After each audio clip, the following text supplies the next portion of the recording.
welcome to Stories Let's Connect by the Speak Good English movement. My name is Erni and I am the manager for the mobile library services at the National Library Board, and I am also the author of Java Enigma, a book that's published by Epigram Books.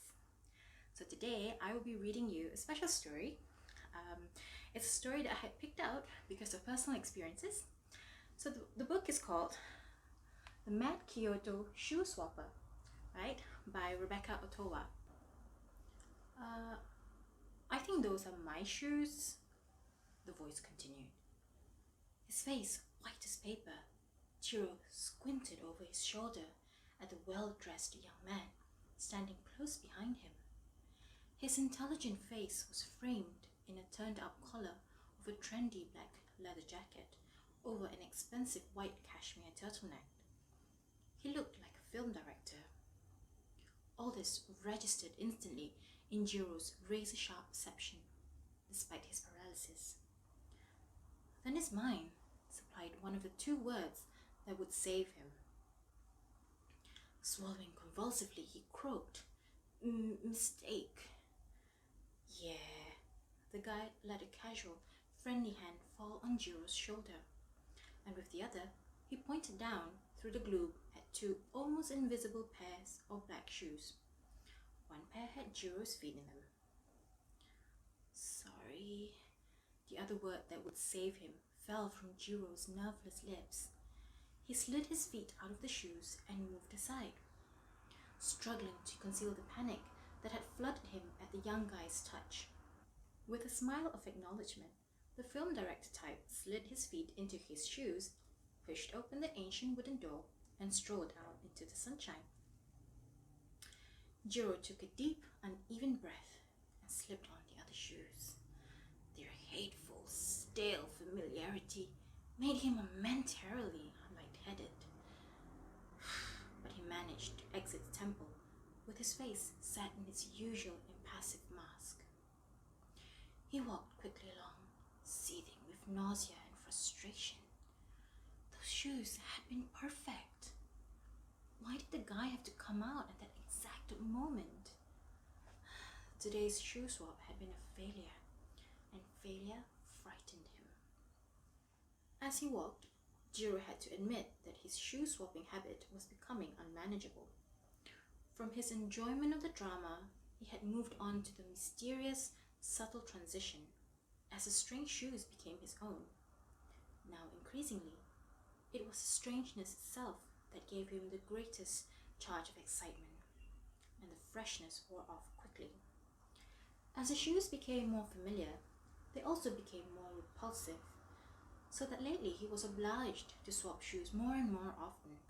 He was taking risks, visiting likely temples at more frequent intervals, not even going into the temples themselves, but simply loitering at the entranceway till everyone was out of sight, then rapidly completing the swap and stumbling away without any pretense at nonchalance.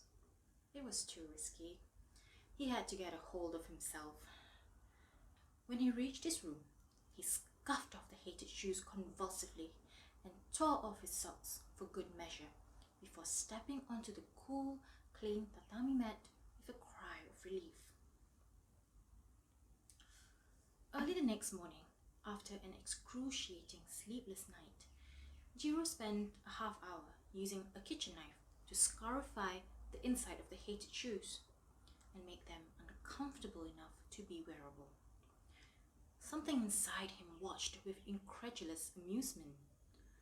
How had it come to this? The road he had walked the past 3 years was spiraling down into a place he could scarcely imagine, but he was powerless to stop. He left his apartment on autopilot and walked aimlessly in the cool dawn. He tried to keep his mind off his feet, but it was no use.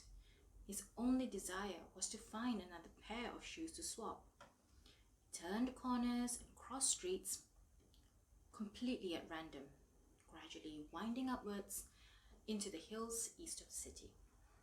Suddenly, coming out into a wide square, he found himself at the gate of the immense Kiyomizu temple complex. This was a place he seldom visited. It was one of the most famous tourist destinations in the city too crowded for shoe swapping. But now, in the early light, it was practically deserted.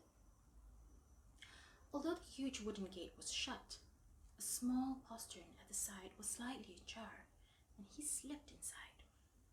Working his way deep into the temple precincts, trudging up stone paths and climbing steps, Jiro began to despair of finding a shoes of place. Besides, there was no one around. Would there be any likely shoes anyway? Not here, not here. He turned corner after corner, concentrating so hard that he didn't realize the ground was rising. He shuffled across a wooden deck, came into bright light, and realized he was under the sky. He was standing on the famous balcony. A short distance in front of him was a railing, and beyond that was a drop, sheer as a cliff to the fog-wreathed tops of trees far below. And could he really be seeing this? There, on the deck, right up against the railing, was a pair of black sports shoes, neatly lined up with their toes pointing towards the drop. Jiro held his breath as he approached the shoes. Everyone knew the phrase, leaping off Kiyomizu Temple, a proverb which meant coming to a momentous decision. The huge balcony, facing its gulf of air, had been a notorious spot in days gone by. Everyone also knew that people removed their shoes and lined them up carefully before they launched themselves into eternity. As if in a dream, he walked slowly up to the railing, noticing everything. Tiny droplets of fog clinging to the ancient wood, the pearly sun glowing through gauzy mists, the scent of pines on the hillside. Scarcely breathing, he reached a hand out to the railing. He couldn't bring himself to look over the edge. Was he really considering swapping shoes with this victim? And what would happen then? Would he be forced to jump as well? But there was no other choice. He could not face a return journey to his flat and these hateful sacrifice shoes. His heart full of despair, Jiro prepared to swap. He shifted his weight and stepped out of the shoes. "Hey man!" A casual, friendly hand fell on his shoulder. The shock made Jiro topple forward, and the hand's grip tightened. "Look out! This place is dangerous, you know." Jiro turned in astonishment. It was the film-directed type from the day before. The warm, confident voice, the leather jacket, with the handsome face were the same. The intelligent eyes took him in with equal astonishment. "Hey, of all the gin joints in all the cities in all the world," the young guy exclaimed. Jiro's whole body jolted at that familiar phrase. "If it isn't Mr. Mystic, sorry. What are you doing here?" Jiro couldn't answer. He gazed down at his stocking feet on the worn mist fuzzy boards, the ruined shoes he was wearing, and then at the other pair of shoes. That brought his tongue back to life. He pointed down at the shoes, then over at the drop. "Tell someone." The young guy glanced down and burst out laughing. "What do you mean? These are my shoes. I left them here yesterday. They got a bit dirty during the shoot, so I rinsed them off and left them here to dry. I guess I forgot about them when I borrowed another pair from the cameraman." What a laugh. They're probably wetter than ever in all this fog. Jiro's uncomprehending face made him chuckle all over again. "I work here. We're making a film." Jiro couldn't speak. The stranger looked at him. "Hey, are you okay?